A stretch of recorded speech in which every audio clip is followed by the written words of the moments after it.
Nathan, I have a bit of a puzzle for you. Go for it. What do these two vehicles have in common? They're silver. Yes, they are. But did you know that the Lexus ES has been the best-selling Lexus for the last 15 years? Really? Yes.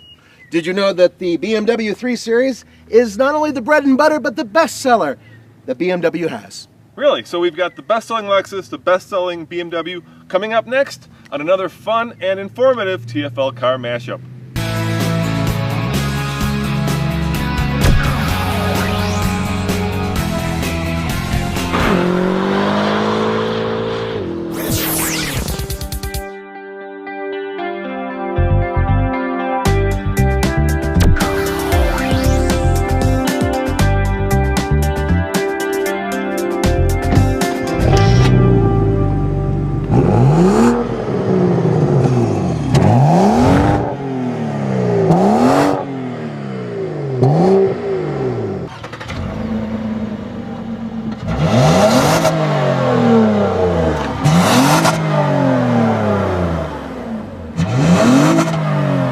Ladies and gentlemen, allow me to reintroduce you to the twin power turbo straight six that puts out 300 horsepower and 300 pound-feet of torque. It's hooked up to an 8-speed automatic transmission and makes all four wheels move.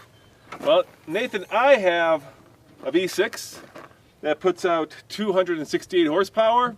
That is hooked up to an automatic 6-speed gearbox that powers the front wheels. I'm sorry, the what wheels? The front wheels. Oh, just the front wheels. Yes, the front wheels, which is actually the rub because this is an entry-level luxury sedan, and that... Well, this is an entry-level sports sedan, although entry-level is sort of a weird word when you think about $56,000 that this baby costs. Yo, dude, $46,000. Ooh.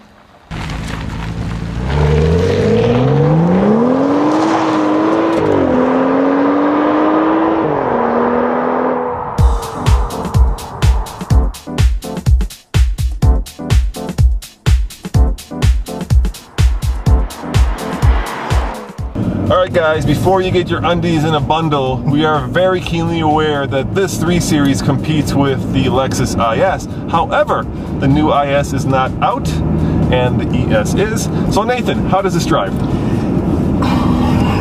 I love BMWs because usually the steering feel is about the best in the business, but recently BMW decided to change the steering system in this, and you know what? If it's not in sport mode, it doesn't really feel that great to me, and I hate to say that, and I almost feel like embarrassed to say it. In sport mode, everything's better on the car. It's edgier, it's meaner.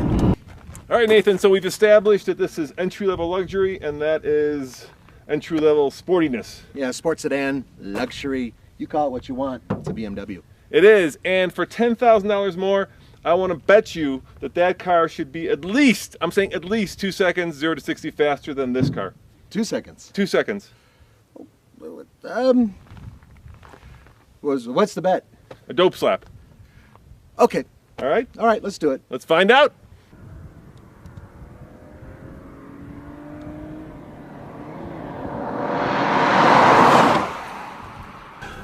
All right, here we go, 0 to 60. I've got it in sport mode. Keep in mind we are at a mile above sea level, which means it's gonna be slower here, about a second at least. So I'm just gonna floor it. There we go, good takeoff. There's 30, here comes 40. Come on, Lexus, you can do it. Give me 60, yes, 60. 8.38.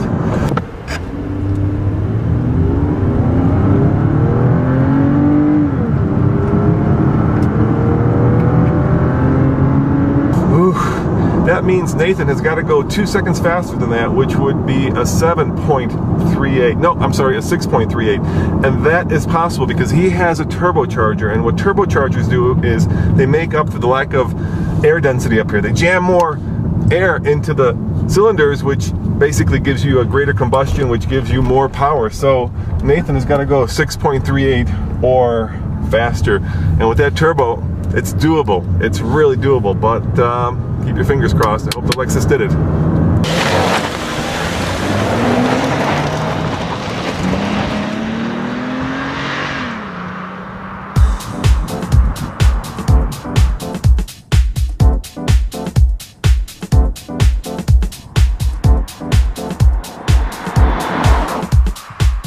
Now, we know that this car doesn't compete with the 3 Series. Yeah, okay. But it does compete with the Toyota Avalon, and they do share components. Yeah, I mean, it's really kind of in its own little class because it's front-wheel drive, it's a large luxury sedan. Yep. In some ways, it starts to compete with cars that we just reviewed, like the Impala. Yeah, with the Impala or the XTS, the Cadillac. Yeah.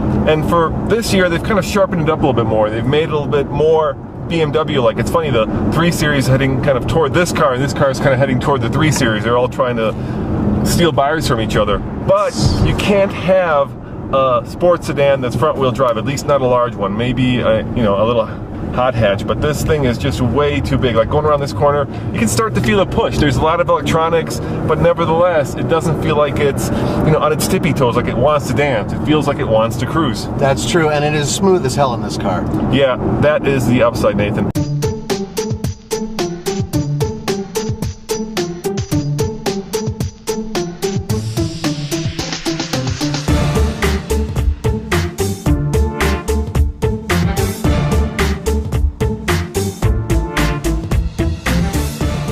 I could see myself driving from here to Timbuktu in this seat. Perfect comfort, great luxury. My headrest is just soft. I mean, I'm gonna fall asleep, dude. Yeah, so am I. And maybe therein lies the rub. That could be a problem. Yeah, that's a problem. Guten Morgen and welcome to a typical German interior. And I say typical because, quite frankly, everything here is as expected. There are no dashes of inspiration. It is what I would consider to be a typical BMW interior. That's not to say it's bad. That's to say that, well, it kind of seems like the same thing I've been seeing for years and years. I think BMW would call it driver-oriented. Yeah, it's driver-centric, I would say that.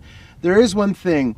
In the center of the dash, right there is a video screen. It's for navigation and everything else. And it really looks like the Germans kind of stuck it on there as an afterthought. It doesn't look like... Well, you know what it looks like? It looks like it's supposed to, go up and down, retract, do something like that, and it doesn't. It's really weird. It's kind of like Fritz said, nah, we put this right here, it's good. Look, I'll say this though, it's still a BMW when it goes, when you push that button, that sport button, everything's better. Everything's great. I just say leave it in sport. Look, if you can afford this, you can afford to lose some gas mileage, all right? Don't worry about it. Yeah, and you can afford not to buy the automatic. Oh God, don't. It's an 8-speed automatic and it works really well, but that's for people who, they eat like vanilla yogurt. If you're a rocky road type of person, put the manual in here, baby. Live a little. Hey dude, I gotta tell you, I had a breakfast bagel today, so don't call me. Breakfast bagel. A big fat chunky burrito with extra guacamole sauce. That's a breakfast.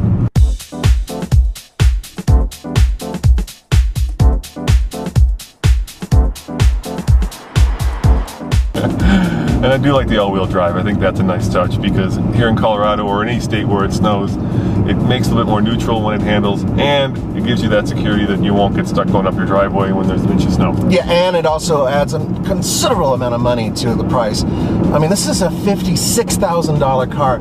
That's Audi S5 territory, and you know what?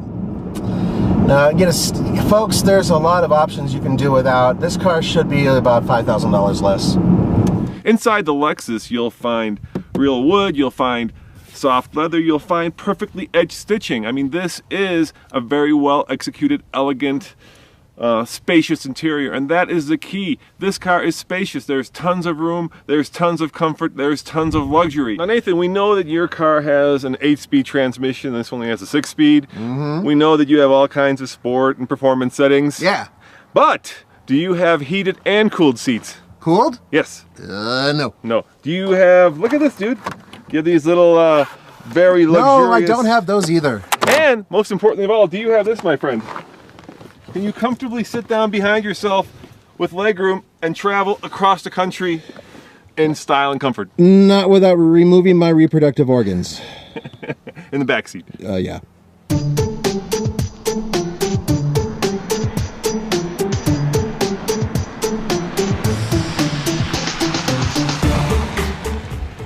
Let me put it to you another way, okay? I'm gonna just be honest with you. I play punk rock often. No effects, actually. I just put it in here and I wanted to hear it. I couldn't do it. I couldn't do it. I almost felt like I had to find some Dusty Springfield or Barry Manilow You know, it just didn't feel right. You know why that is, Nathan? They've softened it up because they want to get a bigger audience, a bigger potential customer base. So in essence, they want to steal some of those ES customers away who don't want the kind of edgy, the word they would use, we would say sporty, fun feel that a BMW has, as opposed to the more luxurious, more softer rounded edges of the Lexus. I mean, that's really what they're going for. They made it longer, they made it bigger, they made it a little bit more comfortable. It is bigger, that's for sure. Yeah, but it's still nowhere near on the luxury scale. You know, this is maybe like at a 6, whereas that Lexus is, you know, 11. Ah, that Lexus is a 9. Come on.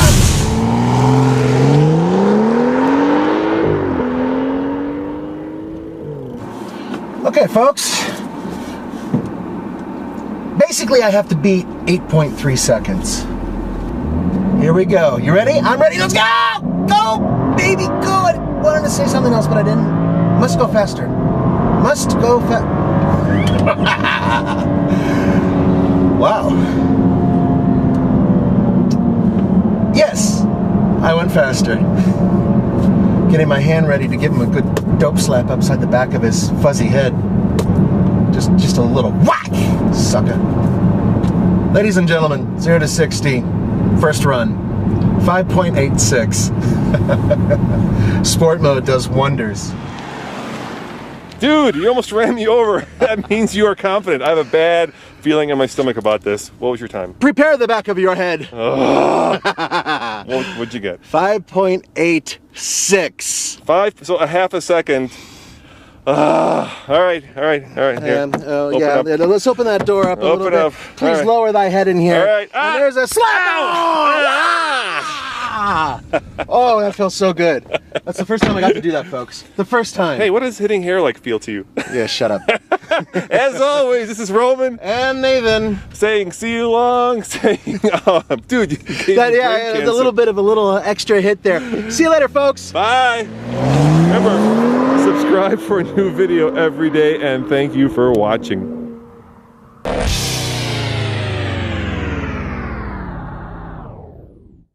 Wow, Nathan, I gotta give you one thing. That blown 6, straight 6, is just phenomenal. The sound of that engine. Hey, do me a favor, pop it open. I want to check this thing out. Okay. Yeah, pop it open.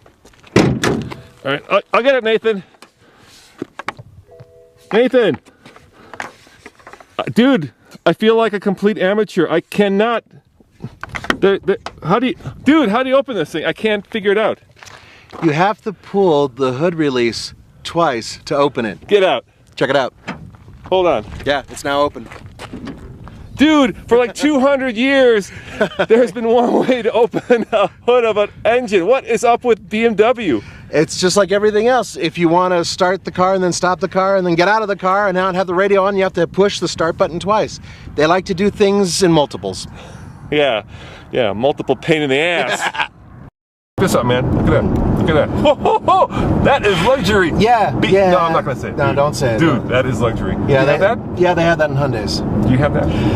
No, because see, the weight is a problem. They want to make sure that the BMW goes really fast, so putting unnecessary frills like that in there are just useless. Yeah, I mean, 7.5 pounds. Good God.